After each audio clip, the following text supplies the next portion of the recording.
IT రంగం పుంజుకుంటోంది. IT రంగంలో ఉద్యోగాలు ఏడాది గణనీయంగా పెరిగాయి.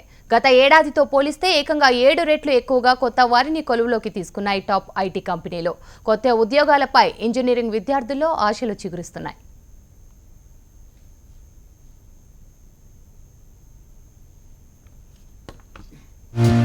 ఐటీ రంగం పూర్వ వైభవం సంతరించుకుంది. 1990 నుంచి పలు రంగాల్లో కంప్యూటరీకరణతో ఉద్యోగాలు తగ్గుతాయని ఆందోళన చెందారు. అయితే రాను రాను పరిస్థితి మారుతూ వస్తోంది. గతేడాది ఆటోమేషన్ ఐటీ రంగంలో భారీ ఎత్తున ఉద్యోగాలకు కోత పెడుతుందని ఊహాగానాలు మొదలయ్యాయి. దీనికి తోడు గతేడాది కొత్త ఉద్యోగాల సంఖ్య కూడా గణనీయంగా తగ్గింది.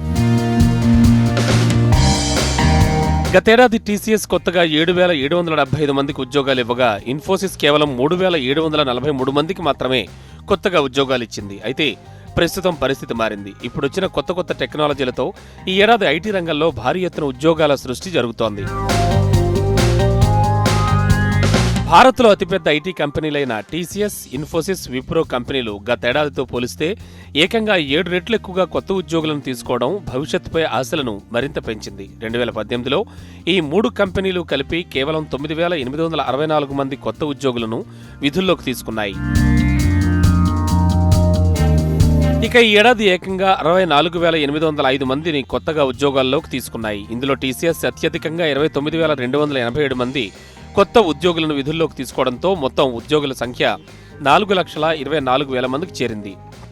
ఇటు ఇన్ఫోసిస్ కూడా 24,016 మందిని ఈ ఏడాది రిక్రూట్ చేసుకుని మొత్తం ఉద్యోగుల సంఖ్యను 2,28,000కు పెంచింది. విప్రో ఈ ఏడాది 11,502 మందిని కొత్తగా ఉద్యోగాల్లోకి తీసుకుంది. ఇక రానున్న రోజుల్లో క్లౌడ్ కంప్యూటింగ్, ఐఓటీ రంగాల్లో భారీ ఎత్తున ఉద్యోగ అవకాశాలు పెరుగుతాయని నిపుణులు అంటున్నారు. If you look at it, I think technology is a key driver for employment.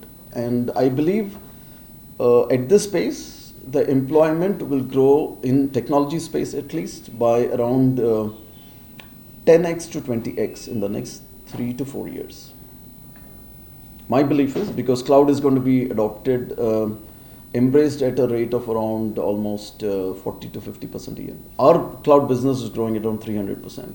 కాలేజీల నుంచి ఉత్తీర్ణులైన వారికి ఏడాది వరంలా మారింది. Cyber security, cloud computing, IoT, analytics రంగాలలో స్కిల్స్ పెంచుకున్న విద్యార్థులకు రానున్న రోజుల్లో భారీ ఎత్తున ఉపాధి అవకాశాలు పెరిగే అవకాశం ఉంది.